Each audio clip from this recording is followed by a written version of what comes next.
Hi welcome to 9 vibes. నేను మీ Shravani. August 15లోగా రుణమాఫీ సాధ్యమేనా?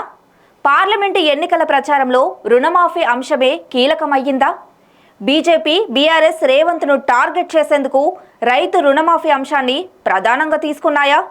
రుణమాఫీ అమలు కోసం ప్రత్యేకంగా కార్పొరేషన్ ఏర్పాటు చేసి హామీ అమలు చేసేలా రేవంత్ కసరత్తు చేస్తున్నాడా? Let's watch the story.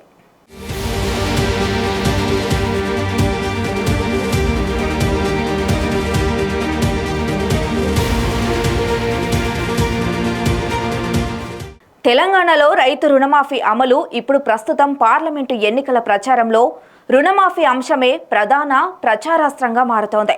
రైతు రుణమాఫీ పైన ప్రతిపక్షాలు నిలదీస్తున్నాయి. ఆగస్టు 15లోగా అమలు చేస్తానని సీఎం రేవంత్ ప్రమాణం చేస్తున్నారు. ఇదే అంశంపైన బీఆర్ఎస్ కాంగ్రెస్ మధ్య సవాళ్లు కొనసాగుతున్నాయి. దీంతో అసలు ఆగస్టు 15లోగా రుణమాఫీ అమలు సాధ్యమేనా? ఏం జరుగుతుంది, ఏం జరగనుంది?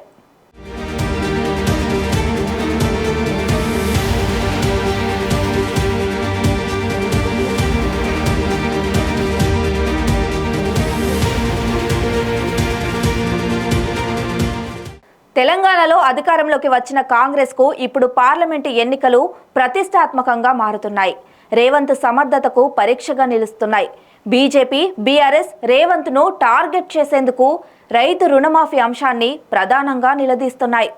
అధికారంలోకి వస్తే డిసెంబర్ 9 నాటికి రుణమాఫీ అమలు చేస్తానని కాంగ్రెస్ ఇచ్చిన హామీని గుర్తు చేస్తున్నాయి. దీంతో రేవంత్ ప్రతి సభలోనూ రుణమాఫీ పైన స్పష్టత ఇస్తున్నారు. ఆగస్టు 15లోగా అమలు చేస్తామని చెబుతున్నారు. రుణమాఫీ అమలు కోసం ప్రత్యేకంగా కార్పొరేషన్ ఏర్పాటు చేసి హామీ అమలు చేసేలా రేవంత్ కసరత్తు చేస్తున్నారు.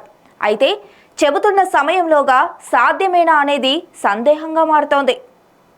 రైతు రుణమాఫీ పైన ప్రభుత్వం కొన్ని కీలక అంశాలపైన స్పష్టత ఇవ్వాల్సి ఉంటుంది. రుణమాఫీ కట్ ఆఫ్ తేదీ ఖరారు చేయాల్సి ఉంటుంది. మాఫీ చేయాల్సిన రైతుల రుణం 32,000 కోట్ల వరకు ఉంటుందని గతంలో రేవంత్ రెడ్డి పేర్కొన్నారు.